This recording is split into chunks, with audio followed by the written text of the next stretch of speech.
한번 따라서 합시다. 여호와를 어느 곳에든지 언제든지 찬양해야 합니다. 시간과 공간을 초월하고요, 과거와 현재, 미래를 관통하는 찬양의 삶, 믿음의 삶이죠. 우리가 사진 한 컷 보겠습니다. 지난주에 이어서 어느 교회인지 잘 몰라도 거의 남녀노소가 함께 하면서 찬양으로 영광 돌리는 그런 사진이죠. 아주 꼬맹이 어린애로부터 노인에 이르기까지 남자 여자 구분하지 않고 찬양합니다.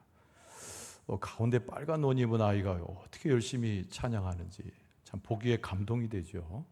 참 은혜가 있습니다. 우리 찬송은 예배 시간만이 아니라, 찬송의 시간만이 아니라 우리 평생에 무엇을 하든지 하나님을 찬송해야 되겠지요. 우리의 영적인 성장을 원하지 않는 사람은 아무도 없을 것입니다. 그것도 날마다 우리의 삶은 계속 변화되고 하나님의 것으로 채워지는 영적인 삶을 우리는 희구하고 바랍니다. 오늘 본문의 말씀을 통해서 우리가 알 수 있는 것은 우리의 영적 성장은 어디서 시작이 되는가? 바로 그렇죠. 하나님을 찬송하는 것에서 우리의 영적인 성장이 시작되고 완결되기도 합니다. 우리가 시편을 묵상하는 이유 중에 가장 큰 이유 하나가 하나님을 찬송하고픈 우리의 기도와 갈망을 시편이 그대로 담아내고 있기 때문입니다. 찬양의 사람이 되는 것은 영적인 사람이 되는 것이고요, 영적인 성숙은 찬양의 익숙함과 깊이에서 오는 것입니다. 우리가 시편 말씀을 계속 묵상하고 시편 속에 찬양하는 시인과 수많은 믿음의 선배들을 보게 되는 것은 바로 이 찬양을 통해서 어떤 영적 성숙이 오는가를 이해할 수 있게 되고, 찬양을 통해서 실제적인 영적 성숙을 맛볼 수 있기 때문에 그렇습니다. 시편 전체가 150편입니다마는 모든 시편이 하나님을 찬송하고 노래하지요. 여러분, 특별히 시편의 시편 기자가 찬송하는 대목은 시편 71편 6절에 두드러집니다. 나는 항상 주를 찬송하리다. 그러면서 계속되는 찬송, 영적 성장과 더불어 계속되는 찬송에 대해서도 시편 71편은 또 말하죠. 14절에 나는 항상 주님의 항상 소망을 품고 주를 더욱 찬송하리다. 히브리어의 성경을 우리말로 번역을 했는데 71편 14절에 더욱이란 말을 두 번 반복하는 것이 굉장히 독특해요. 한 번이 아니고 반복된다는 의미로 우리 한글 성경에는 더욱 두 번이나 기록하고 있습니다. 계속 더해지는 찬송의 삶 속에 영적인 기쁨과 은혜, 하나님과의 교제, 영적 성숙이 있음을 시편은 그대로 우리에게 전달해 줍니다. 여러분, 하나님을 찬양하는데도 근거가 있어요.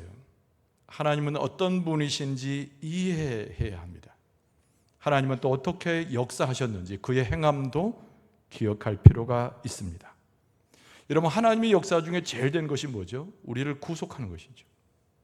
신약 성경이 구약과 연결되어져서 예수님께서 우리 가운데 오신 일은 하나님의 그 위대한 역사 가운데 가장 크게 행하신, 우리가 반드시 기억해야 할 대단한 하나님의 구속의 역사입니다. 예수 그리스도의 십자가를 통해서 우리는 하나님 앞에 가까이 가게 되었습니다. 단절되었던 것이 회복되었잖아요. 그러니까 하나님께 가까이 가는 예수 그리스도를 따르며 믿음의 고백을 하고 소위 말하는 하나님의 백성이 된 사람은 그의 믿음 가운데 찬양을 하나님께 드리게 되어 있습니다. 기쁨이 찬양 속에서 와요. 우리의 만족도 찬송에서 옵니다. 그리고 우리가 교만하지 않도록 우리를 겸손하게 만들 수 있는 덕목도 이 찬양의 영성에서 일어나는 것이죠. 온 마음을 다해 하나님을 찬송하는 것이 매우 중요합니다. 여러분, 십자가에 달리신 예수 그리스도의 사랑을 기억하면서 하나님을 찬송하는 것은 믿음의 사람에게 있어서는 빼놓을 수 없는 아주 중요한 믿음의 핵심입니다. 예수님께서 하셨던 일이 그러한 일이기 때문에 그리스도인이라고 하면서 찬양을 잃어버린 삶이라고 하는 것은 있을 수가 없어요. 그리스도인, 믿음의 사람은 찬양하게 되어 있고 그 찬양 속에서 성장하는 사람입니다. 찬양이 없는 겉모습만 그리스도인이 될 때 황폐한 삶을 병행하게 됩니다. 우린 그것을 잘 이치를 깨달아야 되죠. 자, 오늘 본문의 말씀은 시편 148편입니다. 지난번 146편부터 우리가 잘 아는 대로 할렐 시편의 연속이죠. 150편까지 이어집니다. 근데 왜 할렐 시편이라고 그랬습니까? 할렐루야로 시작이 되어서 할렐루야로 맞춰지는 찬양의 시기 때문에 그렇습니다. 그래서 찬양의 주제라고 하는 것은 말씀을 대번에 보는 순간 알게 돼요.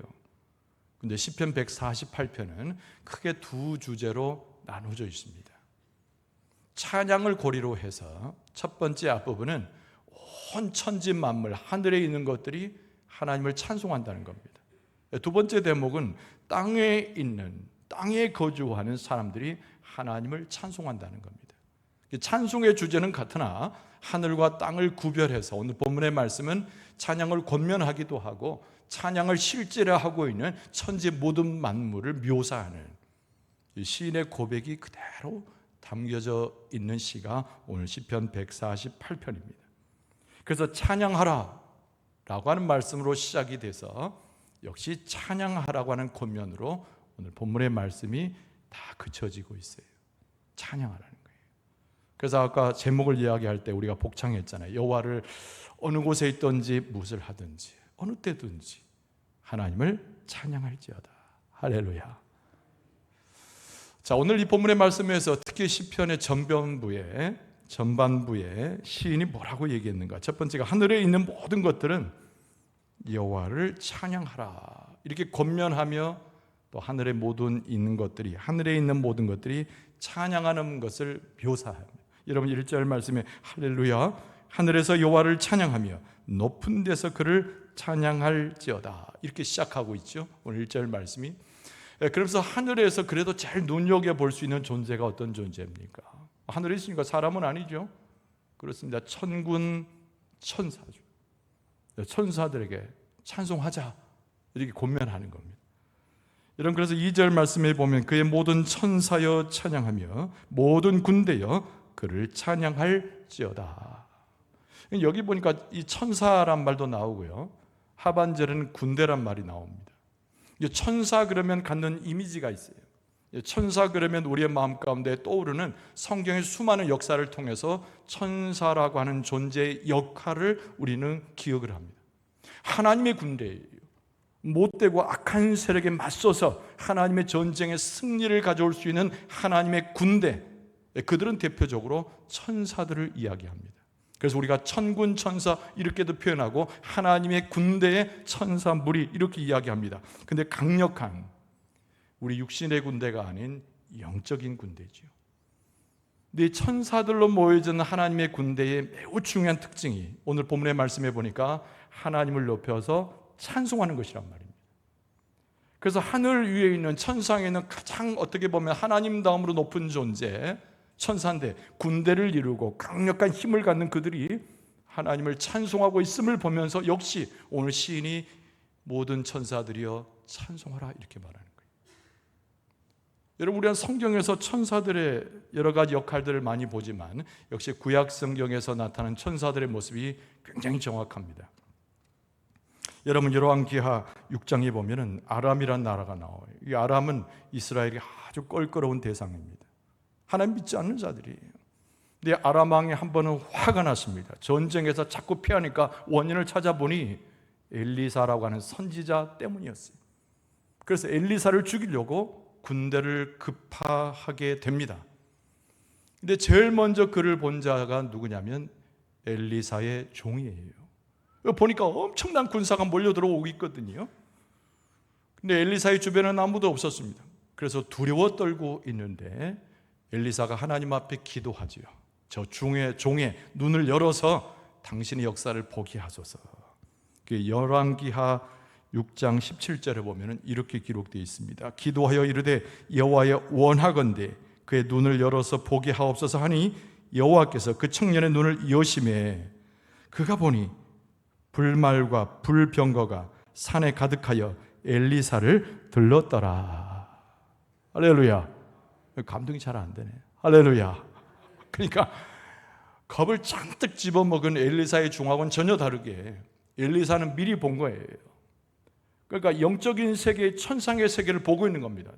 지금 아람의 엄청난 군대가 엘리사를 죽이려고 모여들었다니까요. 그 상황 가운데서 엘리사의 종이 벌벌 떨면서 육신의 눈에 한계를 가졌는데 엘리사가 이 천사의 군대를 미리 보고 이 종을 위해서 기도한 거예요. 겁먹지 말도록. 그랬더니 거기에 뭐라고 되어 있냐면 천사를 불말과 불병거에 탄 하나님의 군대로 보여집니다. 전쟁을 수행하되 엄청난 능력과 파워를 가진 선사의 무리, 천사의 무리, 불병과 불말을 탄 그들의 모습을 묘사했습니다. 여러분, 우리가 잘 아는 예언자 다니엘이 있어요. 근데 다니엘도 많은 환상을 보고 하나님의 역사를 경험한 선지자입니다. 근데 그가 갑자기 누구를 보냐면 세마포 옷을 입고 금띠를 두른 어떤 사람처럼 보이는 존재를 보게 되죠. 여러분, 다니엘서 10장 5, 6절에 보면은 그때 내가 눈을 들어 바라본 적 한 사람이 세마포 옷을 입었고 허리에는 우바스 순금띠를 띠었더라. 또 그의 몸은 황옥 같고 그의 얼굴은 번갯빛 같고 그의 눈은 횃불 같고 그의 팔과 발은 빛난 놋과 같고 그의 말소리는 무리의 소리와 같더라. 할렐루야. 한 번도 천사를 못 봤잖아요. 그러니까 감동이 덜한 거예요. 근데 이 다니엘이 환상 중에 보니까 사람 같은데 사람이 아니죠. 천사의 그 모습이 너무 화려하고 너무 웅장하고 위대하게 보인 거예요. 그러니까 여러분, 성경에서 묘사하고 있는 천사의 모습은 우리 현실의 땅에서는 볼 수 없지만 하나님의 역사를 찬송하고 하나님께서 사용하시고 하나님의 군대를 꾸리실 때 영적 군대의 모임체가 천사들의 모임이라는 겁니다. 그들의 역할이 뭐라고요? 하나님을 찬송하는 거예요. 하나님께 영광을 돌리는 역할인 거예요. 그래서 오늘 본문의 말씀을 기록한 시편 기자가 천상의 것들, 하늘에 있는 것들 하나님을 찬송하라고 외쳐대면서 제일 먼저 주목한 존재가 천사입니다. 그리고 여러분, 가만히 생각해 보면 이 시편 기자가 아무리 위치가 높아도 천사들한테 그럴 말 할 만한 계좌는 아니잖아요. 수준으로 볼 때는 사람이거든요. 근데 그렇게 한 이유가 있습니다. 내가 천사보다 우월해서 내가 그들을 권면해야지, 이런 교만한 마음이 아니고 천사들이 하나님을 찬송하게 될 때, 천사들이 하나님의 영광을 드러낼 때, 천사들이 하나님의 능력을 세상 가운데 전쟁에 선포할 때 내가 그 중심에 있어서 그 천사들과 함께 하나님을 찬송하겠노라고 하는 이 시인의 고백이 있는 겁니다.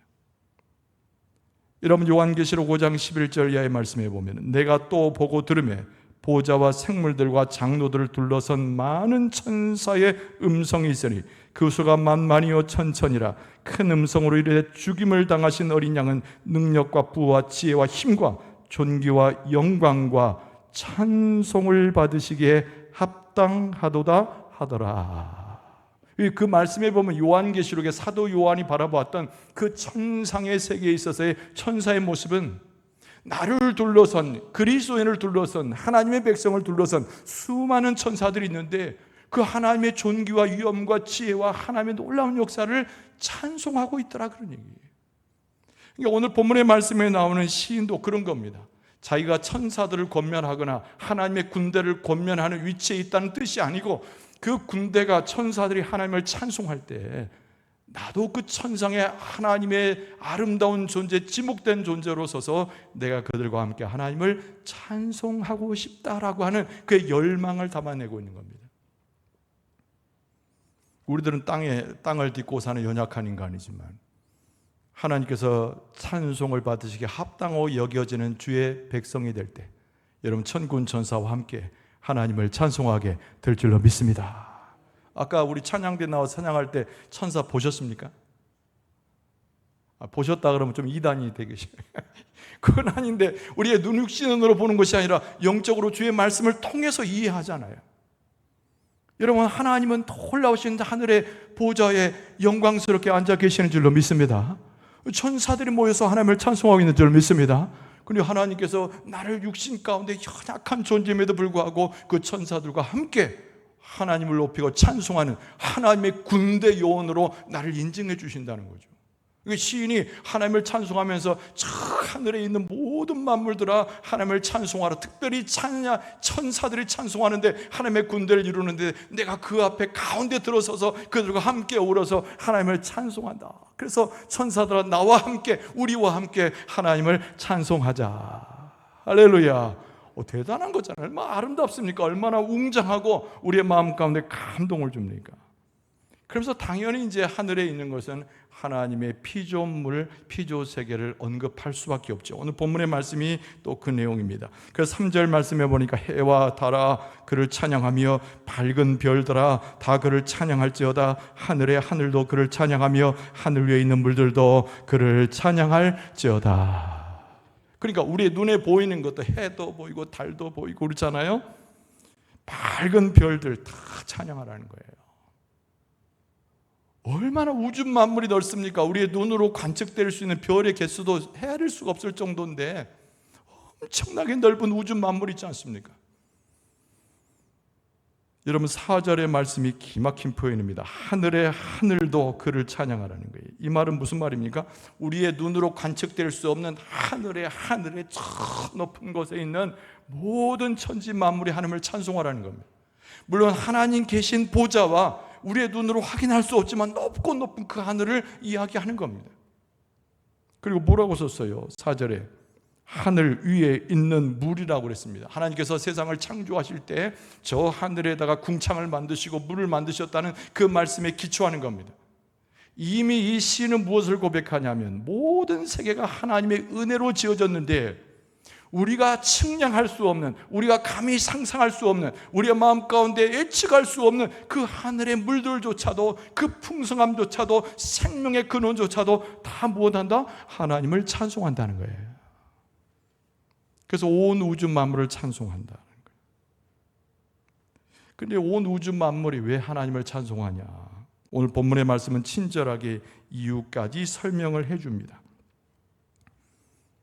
온 천지 만물을 누가 지으셨어요? 우리 하나님께서 지으신 줄로 믿습니다. 하나님이요. 그러지 말고 여호와 하나님 우리 창조주 하나님이 지으신 줄로 믿습니다. 누가 지으셨다고요? 이제 똑바로 나오네. 하나님 그렇게 꾸렁꾸렁하지 말고 그래서 찬송하라는 거예요. 밝은 별들도 해와 달도 하늘의 하늘도 하늘 위에 물조차도 다 누가 만드셨어요? 하나님이 만드셨으니까 하나님의 지으신 바 피조물 된 그들이 다 하나님을 찬송할 수밖에 없다는 겁니다. 그래서 오늘 본문의 말씀에 5절 말씀에 그것들이 여호와 이름을 찬양함은 그가 명령하심으로 지음을 받았음이로다. 그러니까 하나님께서 처음에 세상 만물을 창조하실 때 한 말씀의 명령으로 만드셨잖아요. 여러분 과학자들은 이야기합니다. 수십억 년의 우주 만물에 기원이 있고 나이가 있고 지구가 몇 억 년이고 저 물에서 조그만 미생물이 나와가지고 왜 그렇게 복잡하게 이야기합니까? 본 적도 없으면서 증거도 없으면서. 여러분 하나님께서 한마디의 말씀으로 명령하여 이루어지니 온 천지 만물이 지음을 받게 된 줄로 믿습니다. 그러니까 그 모든 주인을 아는 겁니다. 세상에 있는 모든 만물들이 해가 알아요. 달이 압니다. 밝은 별들도 알고 저 하늘 위에 있는 모든 존재들이 자기를 지은 하나님을 아는 겁니다. 그리고 시인은 나도 그 속에 들어가서 하나님을 찬송할 이유를 찾는데 모든 세계를 창조하신 이가 우연히 세상이 만들어진 것이 아니라 하나님의 말씀으로 만들어졌으니 온 우주 만물과 피조물이 하나님을 찬송하는도다. 그리고 뿐만 아니라 가만히 보세요. 하늘의 별들이 뚝 떨어진다는 건데 유성도 떨어지긴 하지만은 어떻게 매달려 있을까요? 저는 굉장히 신기해요. 우리나라하고 저 밑에 여기 지구를 딱 뚫어가지고 계속 깊이 내려가면 어디로 내려갑니까? 파라구아이라는 남미의 나라로 내려가요. 우린 이렇게 서 있는데 그 사람들은 어떻게 서 있어요? 우리 반대로 서 있어요. 가만히 생각해 보면 우리는 서 있지만 밑에 사람들은 떨어져야 되잖아요. 밑에 서 있으니까. 비행기가 막 날아가다가 어떻게 안 떨어지지? 기기묘묘합니다. 과학자들이 만든 것이 아니고 하나님이 만든 법칙이지 않습니까? 아주 복잡하지만 하나님은 질서를 따라서 창세기 1장에 나오는 6일간의 아주 정렬한 질서대로 하나님께 만드셨잖아요. 믿습니까? 그러니까 그 질서 가운데 있는 우주 만물이 하나님을 찬송하는 겁니다. 그래서 오늘 본문의 말씀 6절에 보면은 그가 또 그것들을 영원히 세우시고 패하지 못할 명령을 정하셨도다. 그러니까 하나님이 질서를 다 만드셨다는 겁니다. 사람이 만든 것이 아니에요. 누구 철학자에 의해서 만든 것도 아니고, 그리고 과학자가 만든 것이 아니고, 하나님께서 세상을 한마디의 말씀으로 지음과 동시에 철저한 계산과 철저한 제도와 철저한 방식으로 하나님이 만드셨어요. 그걸 너무 잘 아는 모든 천지 만물들이 하나님을 찬송하는 거예요. 할렐루야. 그 찬송 속에 우리도 들어가서 천사들과 함께, 천지 만물과 함께 하나님을 찬송하며 우리의 영적으로 하나님 앞에 서 있는 하나님이 최고의 피조물이 우리의 모습인 줄로 믿습니다. 그래서 오늘 본문의 말씀이 뭐예요? 후반부에 나오는 이야기는 이 땅의 모든 사람들은 하나님을 찬양해야 된다는 겁니다. 두 번째가, 이 땅의 모든 사람들은 하나님을 찬양해야 돼요. 따라서 합시다. 이 땅의 모든 사람들은 하나님을 찬양해야 합니다. 빼놓아서는 안 돼요. 모든 사람들. 오늘 본문의 말씀 11절과 12절을 보세요.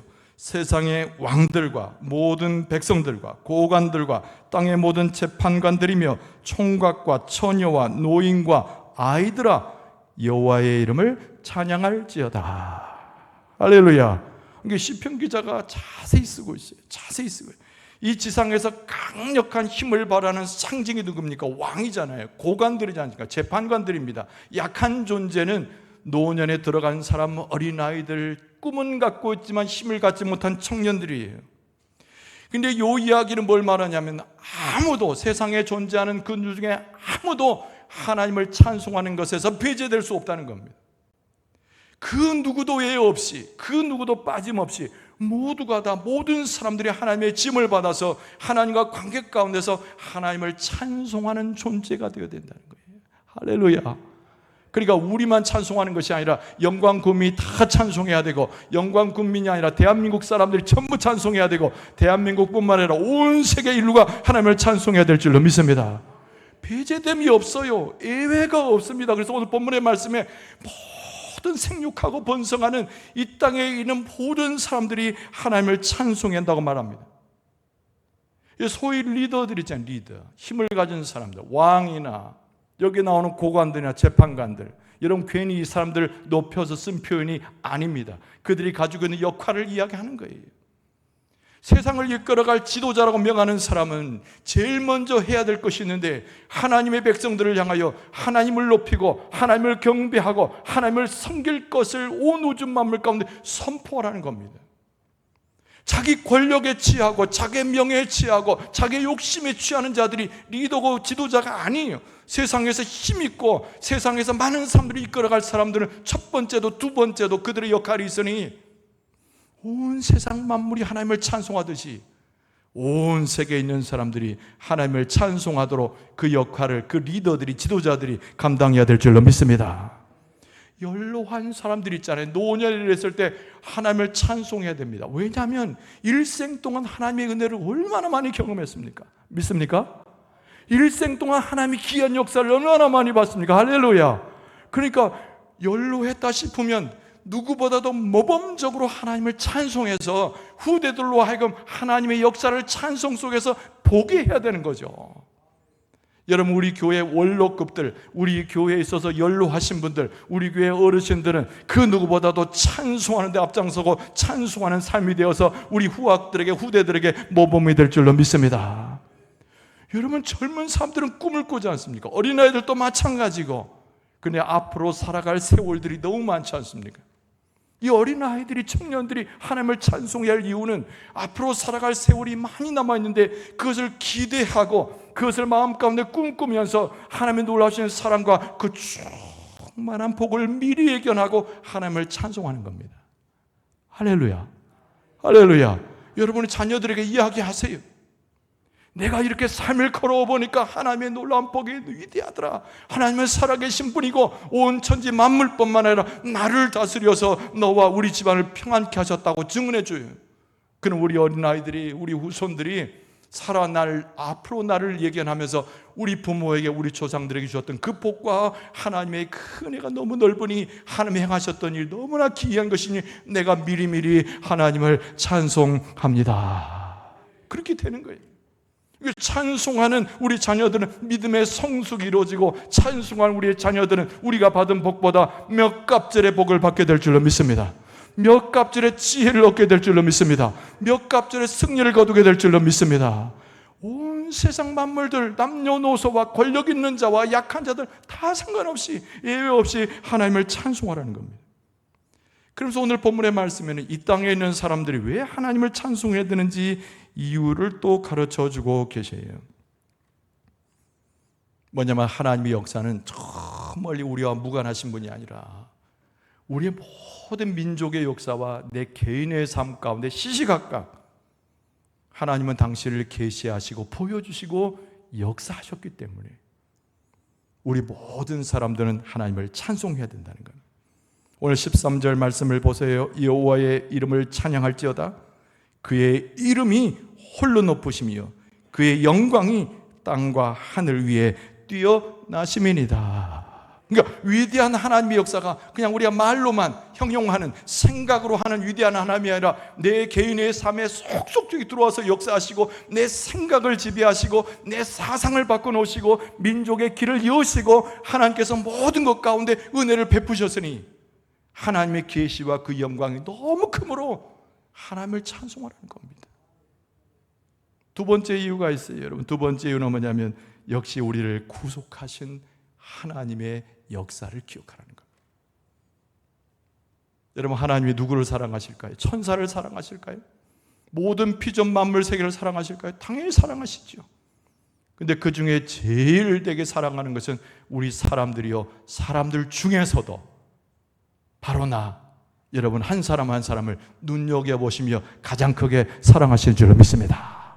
그래서 여러분 집에 가서 거울 보고 하나님이 나를 제일 사랑하셔, 절대 교만한 것이 아닙니다. 그게 믿음의 고백인 거예요. 아침에 일어나서 내 얼굴을 내 손으로 만지면서 하나님이 내 얼굴을 만져주세요. 자기 머리를 쓰다듬으면서 하나님이 내 머리를 쓰다듬으면서 내 가슴에 막 감동을 얻으면서 하나님이 세상 모든 수십억의 인구가 살지만 하나님이 나를 제일 사랑하시는 줄로 믿습니다. 절대 교만이 아니라니까요. 그것은 신앙의 고백이에요. 왜냐하면 나를 그렇게 사랑하셨으니까 예수 그리스도의 십자가를 피값으로 죽음을 내주시고 나를 구원해 주셨지 않습니까? 구원은 철저히 개인적인 것입니다. 집단을 구원하는 것은 아니에요. 교회 공동체를 구원한다는 표현도 쓰지 않습니다. 구원이라는 것은 철저히 개인적인 거예요. 다른 이가 아닌, 잘 모르겠어요, 다른 이는. 나를 구속하신 예수 그리스도의 은혜와 하나님의 사랑이 나를 붙드셨음에 나를 제일로 사랑하신 줄로 믿습니다. 그 고백이 내게 깊이 들어오면 들어올수록 감사하게 되고 찬양할 수밖에 없는 겁니다. 여러분, 오늘 본문의 말씀 가운데 14절에 보면 그가 그의 백성의 뿔을 높이셨으니 그는 모든 성도 곧 그를 가까이 하는 백성 이스라엘 자손의 찬양받으실 이시로다. 할렐루야. 근데 여기서 보니까 14절에 그의 백성의 뿔을 높이셨으니, 눈치채셨을 거예요. 여러분, 뿔이라는 말은 구원을 상징하는 겁니다. 근데 이 구원 속에는 어떤 의미가 포함되냐면 강하신 하나님의 역사를 포함하고 있어요. 여러분, 이 할렐 시편의 146편에서 150편까지 전체 배경은 이스라엘 백성들이 멸망했다가 바벨론 포로 상태에서 돌아온 배경을 갖습니다. 그러니까 하나님께서 그 백성의 뿔을 높이셨다는 얘기는 바벨론의 포로의 길을 끝내고 예루살렘 성으로 돌아오게 하셔서 예루살렘의 성곽과 예루살렘의 성전을 회복하시는 하나님의 능력을 말씀하고 있는 겁니다. 근데 이게 신약의 시대로 넘어와서 아까 언급한 대로 예수 그리스도의 구속으로 연결되어지는 것이죠. 예수 그리스도께서 우리 가운데 오셔서 무엇을 주셨습니까? 물론 사랑도 공급하셨습니다. 병자도 치유하셨습니다. 귀신에게서 우리를 구하셨습니다.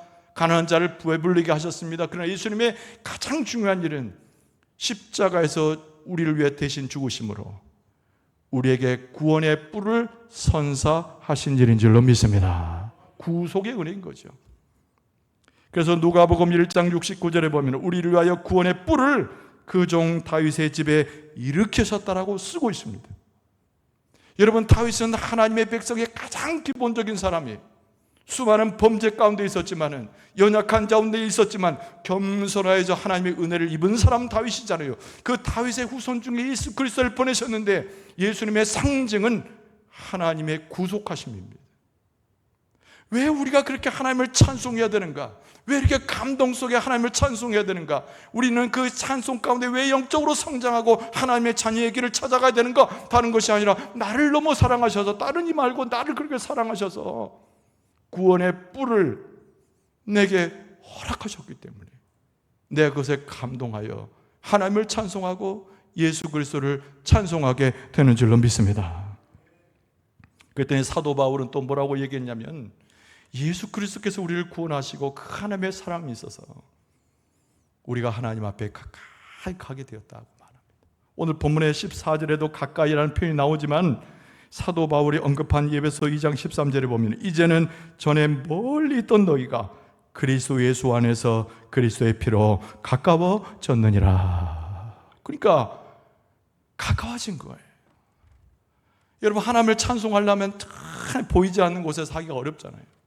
하나님 앞에 가까이 가는 거예요. 내가 가까이 가는 것이 아니라 하나님이 초청해 주시고 불러주셔가지고 가까이 가는 거예요. 그 하나님의 얼굴을 보는 사람들 다 죽었다고 생각했어요, 이스라엘 백성은. 근데 우리는 그 성소의 시장이 쫙 찢어져가지고 우리는 하나님 앞에 바로 갔어요. 그리고 하나님의 얼굴을 배워도 죽지 않아요. 하나님의 영광을 보고 그 영광에 오히려 참여하는 자가 되고, 하나님을 찬송하는 자가 되고, 하나님의 영광을 보면서 감사하는 자가 되었어요. 할렐루야. 그러니까 하나님을 찬송하는 거죠. 가까워진 거예요.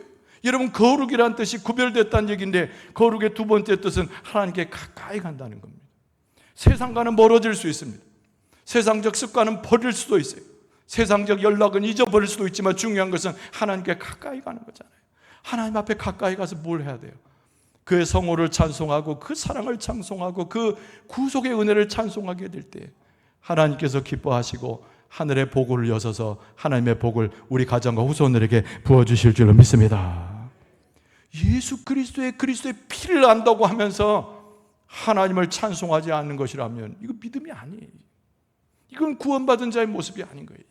그러나 구원받고 예수 그리스도의 피로 새롭게 되고 하나님께 가까이 가는 자는 늘 어떻게 하나님을 찬송하게 되어 있습니다. 여러분, 찬송하는 하나님의 백성으로 주 앞에 나가게 될 줄로 믿습니다. 그래서 오늘 주를 찬양하라, 이 말씀이 오늘 본문의 말씀의 핵심적 내용으로 들어오고 있는 것이에요. 여러분, 하나님을 찬송하는 것이 선택사항인가요? 절대 선택사항이 아닙니다. 해도 되고 안 해도 되는 그 무엇이 아니에요. 여러분, 찬양이라고 하는 것은 우리를 불러주신 그 소명에 응답하는 우리의 사명의 첫 번째 요소가 찬양하는 것입니다. 나는 더욱 하나님을 찬송한다. 대단한 번역이에요. 나는 그 번역을 볼 때마다 너무 놀래요. 어떻게 그렇게 번역할 수가 있을까? 더욱더 이런 표현도 있는데, 더욱이라는. 여러분이 평생의 삶 동안 찬양을 계속하여 드리고 더욱 하나님을 찬송해야 될 줄로 믿습니다. 믿음으로 주 앞에 서야 될 줄로 믿습니다. 우리에게 베푸신 구속의 은혜, 함께 하신 은혜를 기억하면서 하나님을 찬송하고 높여드리고 영광 가운데 영성이 더 자라나서 하나님의 보좌 앞에 다가갈 수 있는 여러분과 저의 모습 되어줄 수 있기를 주의 이름으로 축원합니다.